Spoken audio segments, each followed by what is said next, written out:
Despite having watched so many of Dreamy's videos on Herta, I've yet to actually build her.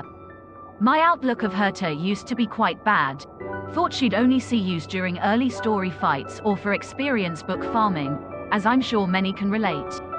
Even though my view of her has changed thanks to Dreamy's showcases and guides of Herta, I've nonetheless never actually tried investing resources to make her usable.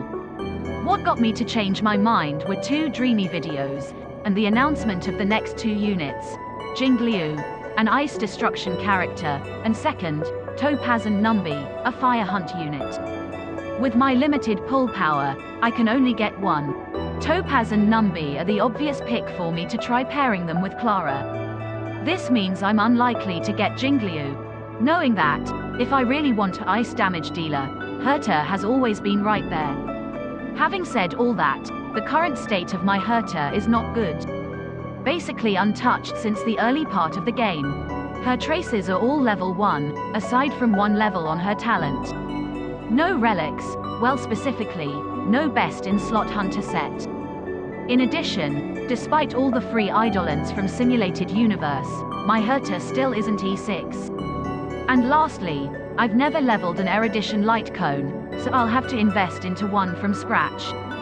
That's a scary amount of resources I'll need to get, but it's not the end of the world.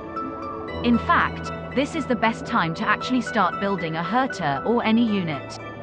There's a Garden of Plenty event right now for double drops on Golden and Crimson Calyx. That's 12 double drops, and because I'm a returning player, it's actually 18 double drops for the whole week.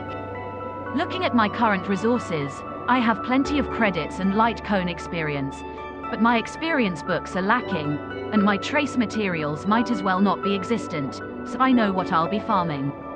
I can safely use the breakfast light cone and get S5 from the light cone shop. For my relics, I'll leave that for another time, and just use whatever relics laying around that have a good main stat plus substats. And as for my plan team setup, Herta is a given, followed by Bronya as the Harmony support, then Pella for the defense shred, and lastly, if I can manage to build her in time, my newly acquired Fu Xuan. My goal is to try using this team in the recently reset Memory of Chaos. I hope all goes well, and for everyone best luck in grinding out for whatever goal you've set for yourselves. Just maybe, that goal can be to build Herta too.